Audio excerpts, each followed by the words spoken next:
You're repeating it like a parrot. I've actually read the science. You and I come back here and debate the science. I'm not debating this with you. All you know how to do is repeat things that people told you and say, trust the experts. That's what you did during COVID. Now we know that Anthony Fauci, who was the expert, was lying about everything. He was lying, and you were punishing people for not trusting the experts. And now you're rolling out the experts again to talk about something that you have no personal knowledge of. So that was pretty hot on CNN Sunday. HHS Secretary Kennedy accusing some media outlets of what he called press malpractice during COVID. That exchange after the release of Dr. Anthony Fauci's personal diaries.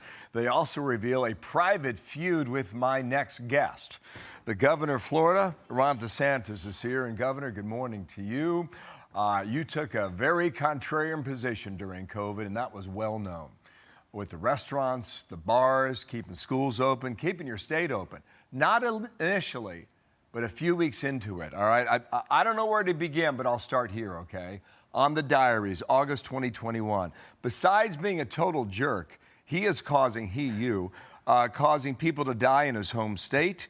4 days later, Governor DeSantis is a complete disgrace. I'm sure insults don't bother you, but what did you make of how he presented his version of what happened? Well, to the contrary, I think those are badges of honor to have him attacking me. And he was also doing it publicly, Bill. I mean, I remember early in COVID, I did an order to mandate schools be open. He was attacking us. He would come down to Florida and do hits on local news saying, you know, that we were doing it wrong. He wanted to impose mandates on people at the local level. I blocked those governments from doing it. And you remember, he would attack Florida for having our beaches open, for example, or Memorial Day parties that people were doing. And that's what happens in Florida. People go out and enjoy the scenery. But yet he was very quiet when you had those George Floyd protests. He wasn't talking about those people being locked down. He was very mute about it. So to me, it was clear pretty early on, within probably a couple months, that he was practicing political science rather than evidence-based medicine. And what happened, though, and I think RFK was right to call out CNN, the legacy media really imbued him with a certain amount of informal authority that any edict he would issue, that would be put out in every media channel as equating to science. And Fauci even said at one time, I am the science. If you disagree with me, you disagree with science. But wait a minute. Science tells you that a family is not able to operate their restaurant? Of course it doesn't. Science tells you that schools should be indefinitely closed for a virus that had very little impact on young, healthy children? Of course it didn't say that. Science told you that mask mandates would stop COVID? Well, Fauci himself in March of 2020 said the mask wouldn't do it. So the diaries, I think, really validate what I saw early on. This is a guy that was drinking his own Kool-Aid.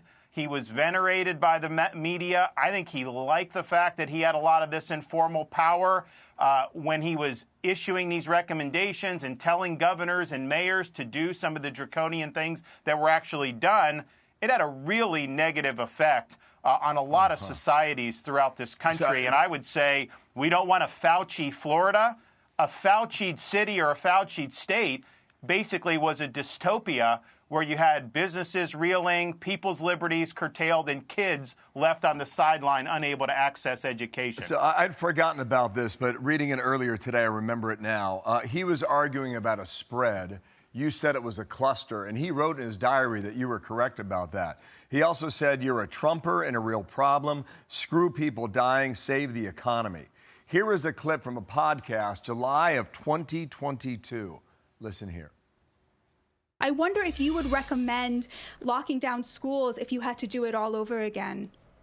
Well, you know, again, it's first of all, I didn't recommend locking anything down. You're asking me questions. You're talking about the CDC is the public health agency that uses their epidemiologists and their science-based approach to make recommendations. Okay, Governor, in your view, is that an accurate representation of what happened? Absolutely not. And actually, in his diary, he was taking credit for school closures in places like California and New York. He was opposed to Florida In 2020, I issued an executive order, which the unions opposed. I got sued over, but basically mandating all public schools be open. We told parents, if you want to do virtual, that's fine, but every kid that wants to be there, the parents that want them there, they have a right to be there, and we would show that it was safe, and it obviously was, and he very much opposed that. He also wasn't supportive of when we did have the Delta, when that came and started going through the Southeast. I set up monoclonal antibody clinics with the Regeneron. And I'll tell you, it helped a lot of people. We set them up all over the state of Florida. You never heard him talking about getting that monoclonal antibody treatment. He was always talking about restricting people, acting like somehow you can wall yourself off from society and just never contract this thing, which was not ever realistic. But it's interesting. If you go back in those early days, he was not as apocalyptic in February of 2020. Then March, he started advocating for draconian measures, but even then he said it would be temporary. Then a few weeks later, he said, well, you're going to have lockdowns until there are no more cases. Well, that's just an indefinite lockdown, and that would have destroyed this country. And I think had Florida not stepped up when we did, I think the end would have been much worse than what ended up happening. You set quite the example. I know your AG is looking into a probe. I don't know what that turns up. We'll see in time. But the numbers don't lie. Your population shift was substantial. You had, what? 100,000, 240, 500,000, another 500,000. It's almost 2 million people moved into Florida during that time. And a lot of that was because of what happened during COVID and the policies you pursued. Governor, thanks for coming on. We'll see where the AG probe goes next. Ron DeSantis, thank you. Thank you. Be sure to like and subscribe for all the Fox News latest on YouTube and catch full shows streaming now on Fox One.